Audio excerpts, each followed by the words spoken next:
You ask Tiger to solve. This deals with linear equations with one unknown. The final result is x equals 6/7. Let's solve it step by step. Group all x terms on the left side of the equation. Subtract 6x from both sides. Group like terms. Simplify the arithmetic. Group like terms. Simplify the arithmetic. Group all constants on the right side of the equation. Add 2 to both sides. Simplify the arithmetic.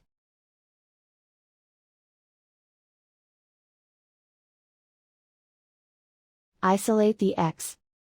Divide both sides by -7. Cancel out the negatives. Simplify the fraction.